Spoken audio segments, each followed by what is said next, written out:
much. And the central point in this particular topical issue today is the human right to access to justice and also due process, which the Craigavon 2 have been denied. And we know the implications of wrongful conviction.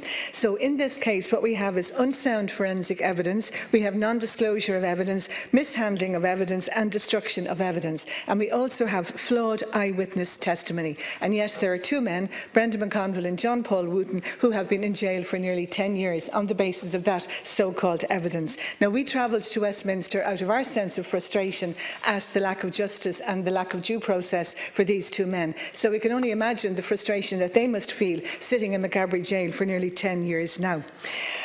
There we heard an outline from one of the solicitors, and I'll just take one point from it, which was that witness M's father signed an affidavit that his son was a fantasist and a very vulnerable person. What happened? The father was arrested. What happened to M? Well, he was looked after very well financially, and there was no opportunity for the defence team to cross-examine M.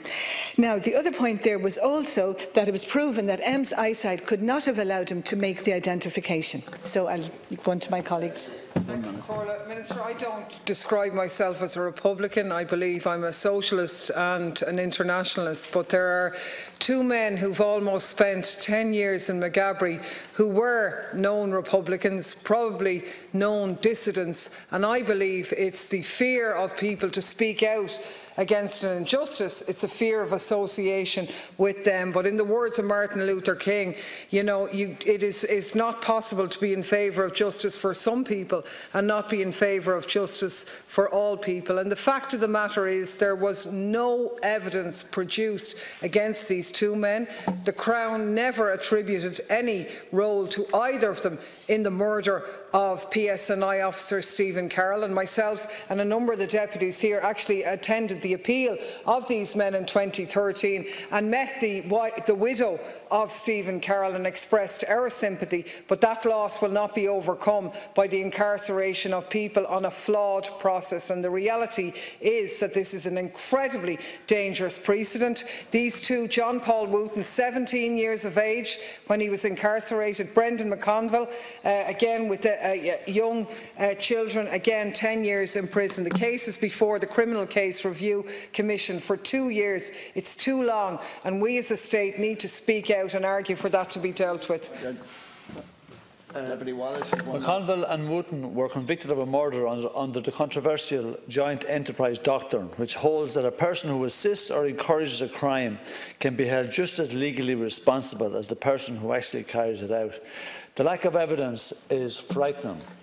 And the fact that central to the prosecution case was the evidence of a man identified only as witness M, who came forward a year after the murder, a year.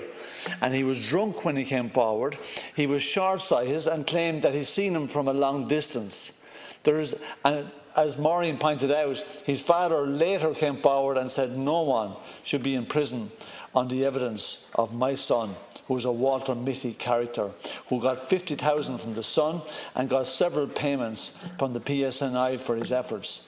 This is a complete disgrace. You would struggle to find a worse case of injustice than the case of the Craigavon 2. And one of these days, it'll become really obvious. But in the meantime, they're having to spend many years in Maghaberry, what was deemed last year as the worst prison in Europe. Has been outlined by my colleagues. The case of the Craigavon 2 of McConville and Wooten has been referred to the Criminal Case Review Commission, and it's been there for some time.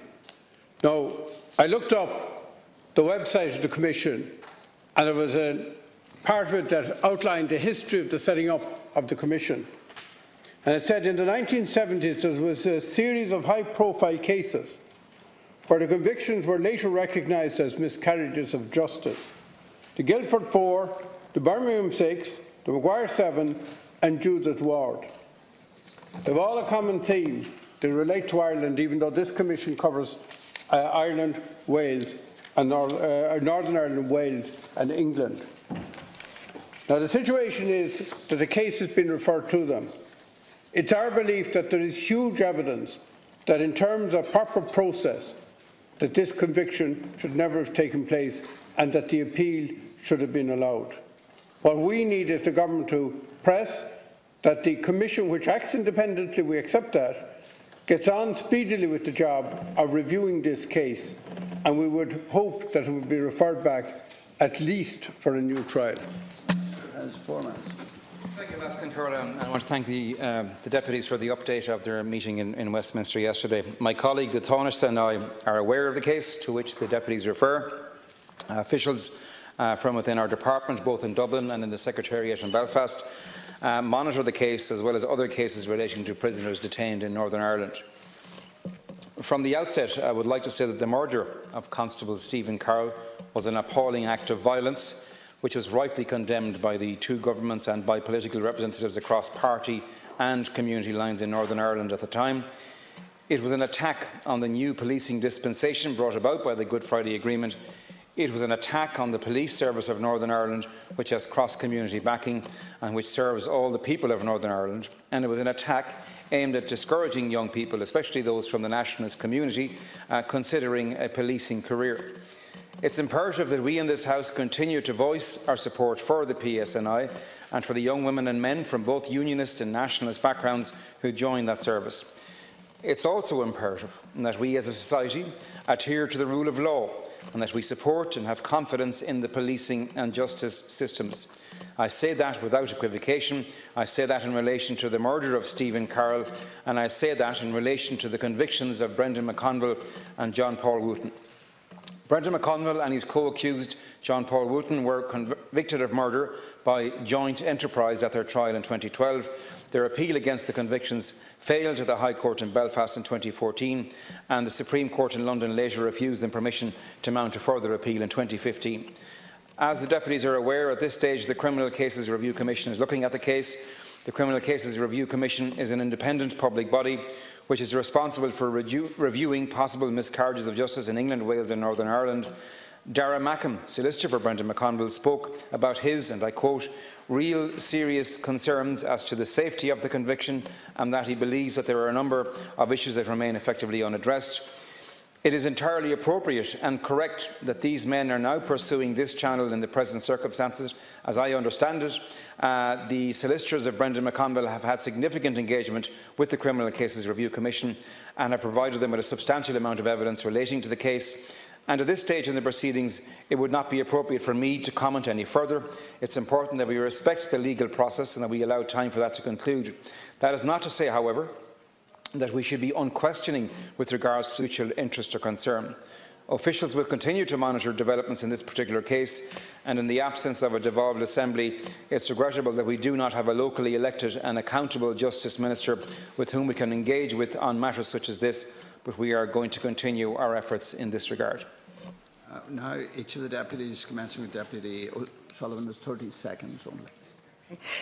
Two people in prison based on conjecture and circumstantial evidence and contradictory evidence and inconsistencies is not justice for the very regrettable murder of Stephen Carroll. But this is all part of a bigger unjust system in the north, with revocation of licences, evidence being withheld, legal teams not being able to defend their clients when they don't know what the evidence is. We have a parole commission hearing which is incredulous in a so-called democracy. I want to believe in a fair justice system, but I do not see it at the moment when I look at all of those examples in Northern Ireland.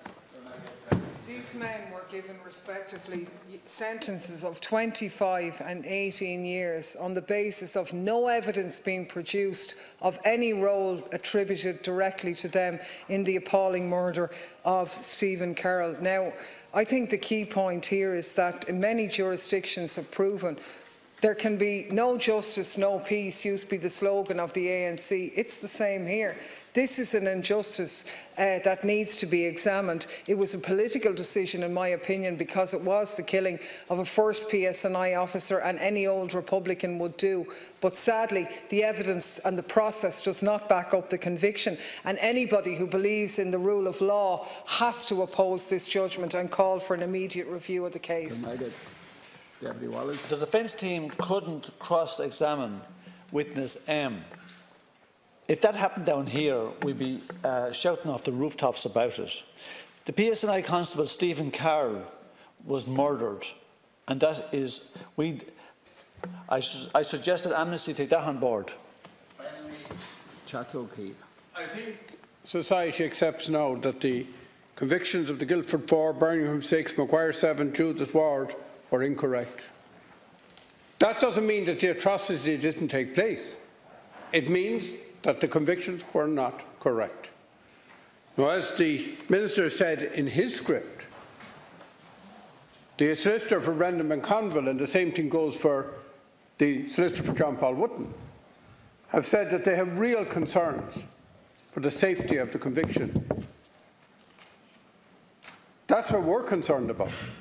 You can only convict according to law, and if we want people to have confidence in the rule of law, we have to have people who believe that there's justice before the law for all in an equal way. And as I pointed out, it is interesting that this commission was set up because of concern about Irish cases, primarily. And therefore, what we are looking for is not to influence the commission, but that they would deal with this matter expeditiously. Ara has 2 minutes. Thank you. I fully understand the level of concern expressed by all of you about this issue. It's a very emotive one. On the one hand, we have the Carroll family grieving the loss of their husband and father. We also have the Wooten and McConville families who have concerns about the processes by which these convictions were made. The only way to ensure that these concerns are considered and addressed is to follow the judicial process to its very conclusion. And officials in my department will continue to monitor developments in this case, will ensure that the government remains informed about the developments, and also in that context we'll continue our work in supporting the peace process in Northern Ireland to ensure that there are no more families grieving for the loss of their loved ones, no matter what the context of that loss. That concludes the topicals. We now proceed to the private members' business, and it's the motion re older people in the name of Fianna Fáil, and the Minister is arriving. I call on Deputy Mary Butler to move the motion. I move the motion. Deputy Butler, your party has 20 minutes, and it's a matter for yourselves to monitor. Thank you, Lascian Corla. Minister, today I welcome this much-needed debate on older persons' care, what I hope will be a very constructive debate. The continuing challenges in meeting the care needs of Ireland's older people must be addressed by government. We need to see a sustained and significant increase in investment in home supports